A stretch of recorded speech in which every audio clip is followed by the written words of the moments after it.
thing we're learning on our healing quest is that stress is probably the most common enemy to our overall health. Oh, yes it is. In fact, it threatens both the mind and the body. It does, and we've discovered two very different ways of dealing with stress, one on land, one in water.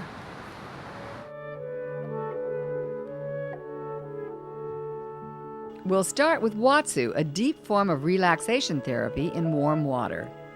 It was pioneered in the 1980s by this man, shiatsu massage expert Harold Dahl. Terry Walker on Hawaii's Big Island is one of more than 1,000 practitioners worldwide. Watsu serves a lot of levels. Physically, you can do things in water that you cannot do in land. The spine can move in ways that you just can't do in the air. My experience of what happens to people when they receive Watsu is they relax so deeply that their own healing takes place.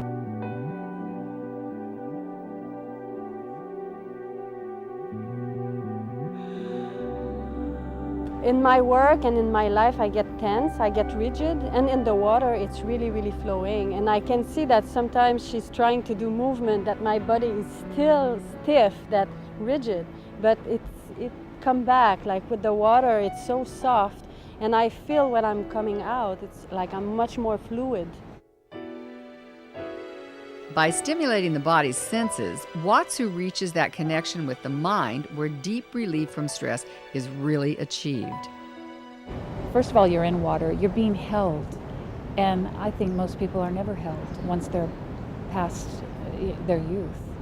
And just the act of being held in a very intimate yet impersonal way gives people space to start moving through those kinds of emotional blocks maybe that they have.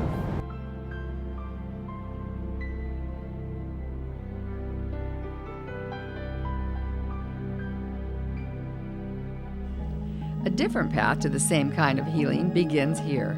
This is a labyrinth, a winding path that leads into a series of switchbacks and curves all the way to the center and then back out again.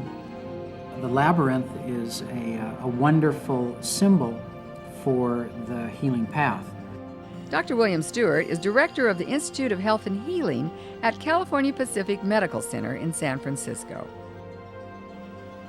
Just outside the center's main entrance is a labyrinth. It's one of an estimated 1,600 labyrinths around the world. They date back 4,000 years, but Dr. Stewart says labyrinths are useful for anyone navigating the pressures of modern life. Oftentimes it is crisis in our health or in our relationships or in our work that leads us to the search for more balance or for insights that can allow us to change our patterns of action and activity to more balanced, health-creating ways.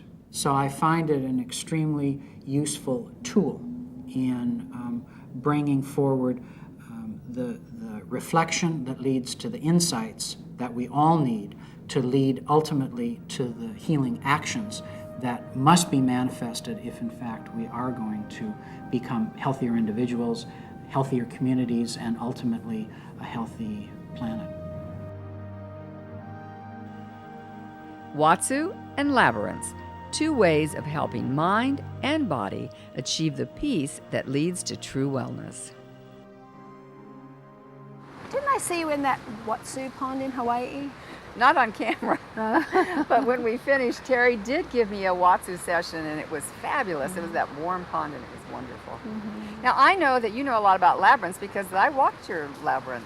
Yes, I had one in my backyard. It was just incredibly healing. I built it for healing for myself, and I'd walk it every day, and it was wonderful.